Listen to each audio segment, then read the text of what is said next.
Harper and Harper Audio present Serge and Roscoe by Len Vlahos, performed by Ramon Diocampo.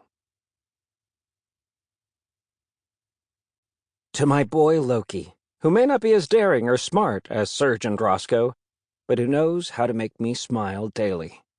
For that is the primary characteristic of a dog, being an amazing companion. Juliet Myron.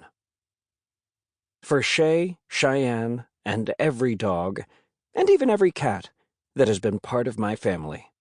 Len Vlahos. 1. Roscoe to the rescue.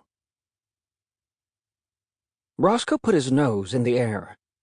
Border Collies were known for their powerful sense of smell, and Roscoe was purebred. He could, of course, smell the fire. It was right in front of him, after all. But there was something else, too. It was faint, but it was there. Baby poop. He turned to his human handler, a big man with a small mustache, and barked once. The grim look on the man's face didn't change, but he did raise an eyebrow. He could see that Roscoe smelled something, though he didn't know what. One of the biggest challenges of being a canine agent in the search and rescue force was communication. The dogs could understand the humans, but not the other way around.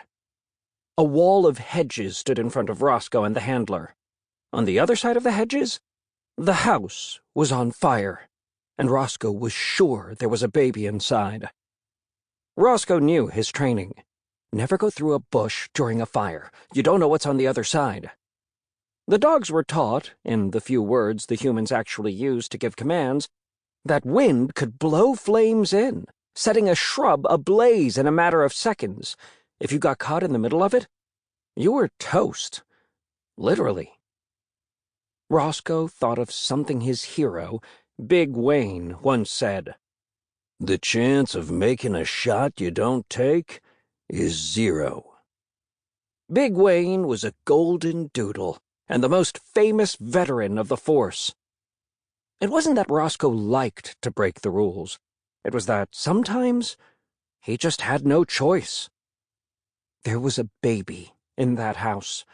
Like all dogs, Roscoe loved babies. And the house was on fire.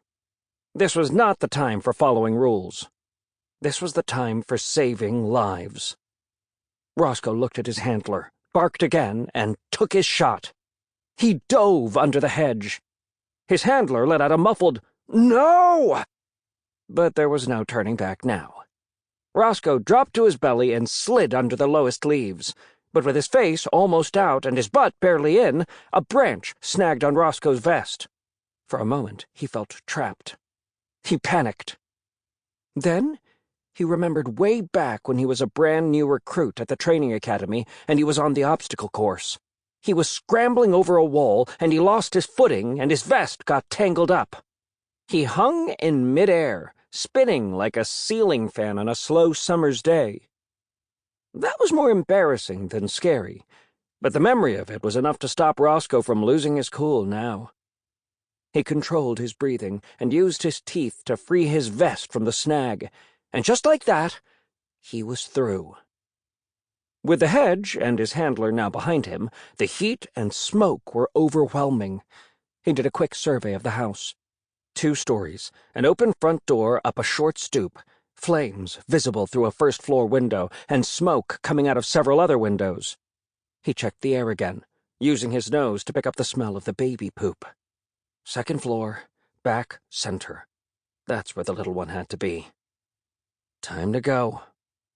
Roscoe made a beeline for the front door, and before he knew it, he was inside the burning building and up the stairs.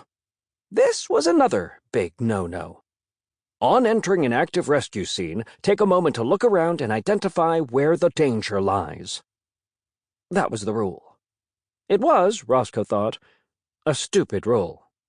It's a burning house. There's danger everywhere. When he was halfway up the stairs, Roscoe stopped to scan what he could see of the first floor. The living room and dining room, on the left side of the house, were in flames. The rooms on the right side of the house were blocked by a wall, with the smoke and heat rising to the second. Sample complete. Ready to continue?